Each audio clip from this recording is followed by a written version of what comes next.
Hi, I'm Greg. Hey, I'm Nick.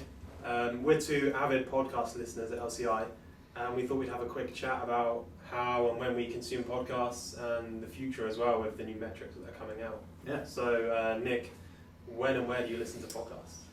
You know, I listen to podcasts on my commute to work. So in the morning, in the afternoon, and it's just an easy time to sort of catch up on the news through podcasts and sort of get my mind right for consuming the daily news. Yeah, I'm the same. I mean, it's it's a long commute. It's like an hour on the bar. Yeah. And you get podcasts that are an hour long, so it's like a perfect time. Yeah. Do you ever listen to them any other places? You know, I tried to listen to them when I work out, but it's just it's not good for like the cadence of running. So I've sort of shifted to music instead. But yeah, really it's just for the commute hours for me. Yeah. I've listened to sometimes on like a long drive in a car. Oh, yeah, I do that too, yeah. But Jess isn't too into podcasts, so it's like hard to convince her to listen to something. It's also, if you're on like a really long drive and you're listening to like Fresh Air and Terry Gross's voice comes on, it's sort of, you know, like keep awake or whatever. Yeah. And then also if you have maps and it cuts into the podcast, it's very annoying. Yeah. And so are there like any other like places that you found have been good to listen to? You know what, the commute's just perfect for me. Yeah, there's no other spot, I think. Yeah.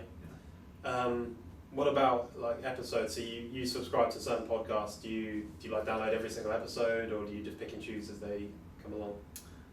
Well, I use this app called Overcast, and so it downloads all the podcasts I subscribe to, but then I pick and choose which ones I want to listen to. So even if it's in a series, like sometimes it'll just be overwhelming to listen to each one, and I just sort of want to pick and choose which ones I like. And some of them I listen to every single one, but there are other ones where it's just I don't have the time or I don't have like the genuine interest to listen to them. Yeah. Do you ever like start listening to an episode and then drop out? Oh, very rarely, because by the time you've invested 25 minutes into like a 40-minute podcast or a 45-minute podcast, you just in my mind at least, I just want to go. I want to finish it. Mm-hmm. You know, especially if the topic is somewhat interesting and they're an expert in their field. What about you? I feel like if I'm going to drop out, it's going to be early on. I think one of the podcasts I've done that with is This American Life, because the stories, you just really don't know how it's going to go until you start listening, and right. You can get a feeling early on like this is going to be not too exciting like, for my commute. And then the other one is Fresh Air, because they often tack on like a review at the end of the episode. It's like, I don't want to listen to the review. Yeah. They do like the jazz reviews at the end, or the album reviews, or some sort of art. Yeah.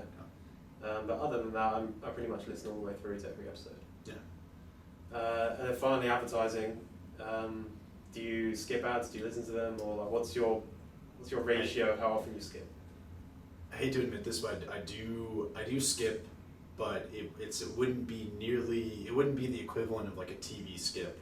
And I think that the ads that I do listen to, they stick with me more than a TV commercial would. So things like Blue Apron, Squarespace, MeUndies, they're all sort of like ingrained in my head, because I think when you're listening to a podcast, you really focus on what the person's saying.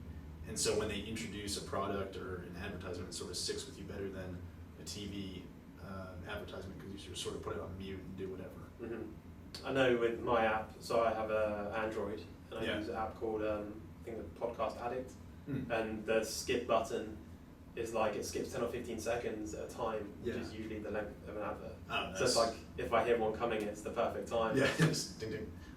Mine's 30 seconds. So sometimes I go over the ad and like into the actual thing, but yeah, no, I think ads on podcasts are actually, they're better than something I'd see on YouTube or something I'd see on Facebook or Twitter. Just because I think you're really paying attention to what is going on in the podcast versus like scrolling through the Twitter feed and seeing a sponsored post, or same as Facebook. And on YouTube, you just, after the first 5 seconds, you immediately click the button on the right that says skip. So yeah, I mean, you're on bar. It's like your 100% focus is on the podcast, because usually I leave my phone in my pocket, so I'm just listening, and so you're not distracted by anything else. But my big worry is that, especially if these metrics show that everyone skips ads all the time, is that they'll make them unskippable. You know, like they do on online, and you'll have to listen to them. Which I can see that. It's a valid point. That's true. The app I use for my podcast it's called Overcast, and I can set the voice speed to be faster. So I usually listen to it at like 1.25 speed, so that the ads they're not as long, I guess, and the episodes aren't as long as they normally would be. But I could see why they would make ads unskippable. Have you ever listened to it at like ×5 speed, just to get that like funny? No, I actually my brother when he came back from vacation, we were listening to a podcast on our drive up to Napa. He sets his at like 2.2, and they sound like chipmunks when they talk, and he's totally used to it. And I was like, dude, I can't go at that speed. Maybe it was just the Alvin and the Chipmunks podcast. Oh yeah, definitely. Well, we'd love to hear your thoughts on what podcasts that you listen to, and if you've ever advertised on any. So just leave us a comment below. Thanks.